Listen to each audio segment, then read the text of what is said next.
Abu Dawud nomor hadis 2357. Antum saat berpuasa selesai di waktu maghrib kan berdoa ya? Apa doanya? Ya? Dhahaba dhama'u, kemudian wabtallatil araqu wa thabatal ajru. Ini ada di sini sumbernya. Di hadis yang Anda bacakan, doa yang barusan Anda bacakan itu sahih ya, ala syartis syahihain ya. Jadi sudah sesuai dengan syarat Al-Bukhari dan Muslim, walaupun tercantum di Abu Daud, tapi syaratnya sesuai dengan syarat Al-Bukhari dan Muslim. Itu di Abu Daud nomor hadis 2357. Saya tuliskan doanya ya, dari Ibnu Umar. Karena Rasulullah sallallahu alaihi wasallam idza aftara, adalah kebiasaan, perhatikan, adalah kebiasaan. Ya, cara menerjemahkannya. Jadi Nabi terbiasa. Kalau Anda ingin baca doa yang lain banyak terbentang, tapi kebiasaan Nabi yang ini. Ya. Karena Rasulullah sallallahu alaihi wasallam adalah kebiasaan Rasulullah sallallahu alaihi wasallam idza aftara, bila beliau akan buka, ya, beliau berdoa, dhahabadh dhama'u. Saat beliau buka, beliau berdoa, dhahabadh dhama'u. Kemudian wabtallatil uruq. Wabtallatil uruq.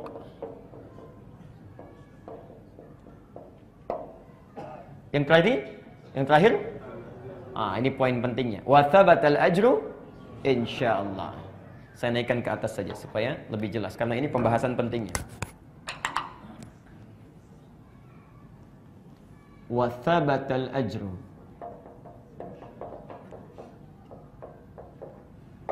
Mohon bersabar sebentar, ya, ini sesuatu yang sering terlupakan.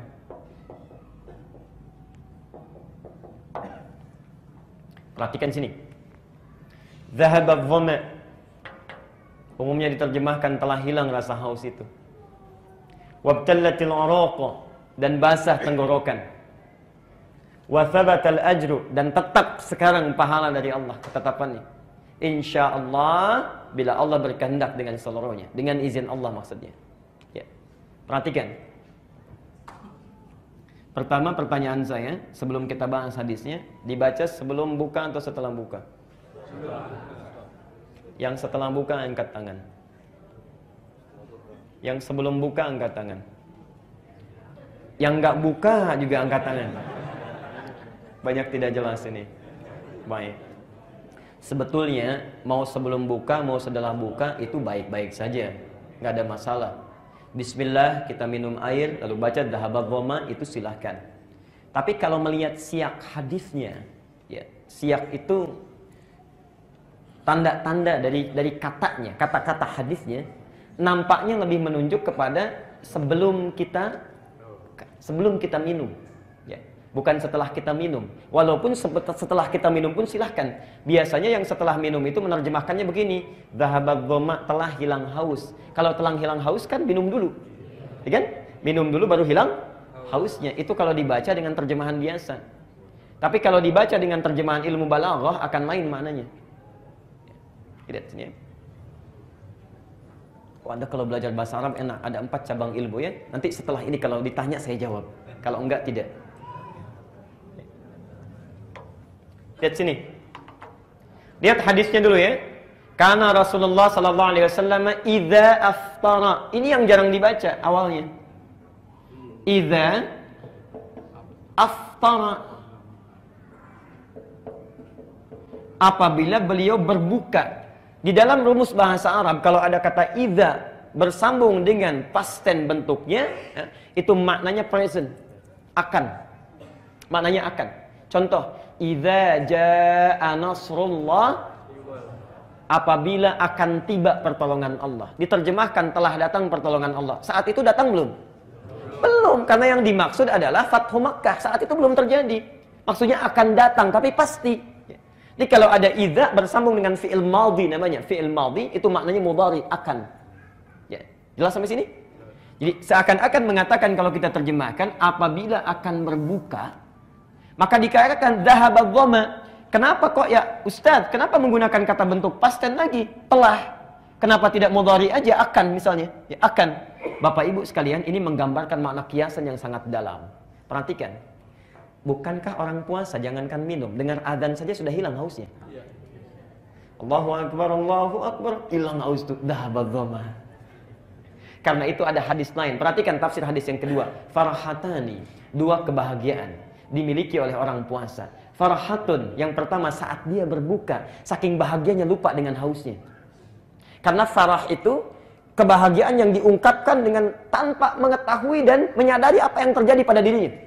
Jadi kalau orang sedang wisuda, tiba-tiba loncat kepleset, itu sakitnya nggak dirasa, saking bahagianya. Di orang puasa itu saking bahagianya dengan azan, belum minum pun sudah hilang hausnya. Itu farhatani. Dan yang kedua saat membawa pahala puasanya ketika menghadap Allah. Kalau dari sisi pendekatan bahasa nampaknya lebih tepat ya, sebelum kita minum itu kita berdoa dulu ya. Baru kemudian kita minum ya, bismillah, dhahabadh dhama wabtalatil uruq wa thabatal ajru insyaallah. Itu pendekatan, tapi tidak juga dipersalahkan kalau ingin kita baca setelah minum. Yang tidak tepat nggak baca doa. Ya. Dan akan basah tenggorokan itu poinnya bukan di sini. Poinnya adalah, perhatikan, ini. Wa thabatal ajru, dan sekarang ditetapkan pahalanya. Insyaallah, dengan kehendak Allah. Perhatikan. Al-ajru tidak tersebut di dalam Quran. Termasuk dalam kalimat bahasa Arab kecuali menunjuk dua makna. Kecuali menunjuk dua makna. Satu, sesuatu yang langsung diberikan. Langsung diberikan. Anda kalau nanti haji atau umrah ya, di Saudi atau di negara Timur Tengah lainnya, ada taksi, itu di atasnya tulisan ujrah. Ya. Kalau Anda selesai mesti bayar. Bayar kontan, ya. Ujrah dari kata ajrun, ya. Cash, ya. Langsung. Ujrah dari kata ajrun. Ada yang kedua sifatnya, ditangguhkan nanti, nggak sekarang. Jadi ketika Allah kemudian menyampaikan melalui lisan Nabi SAW hadis ini, wa thabatal ajru, sekarang akan diberikan sesuatu yang ditetapkan itu.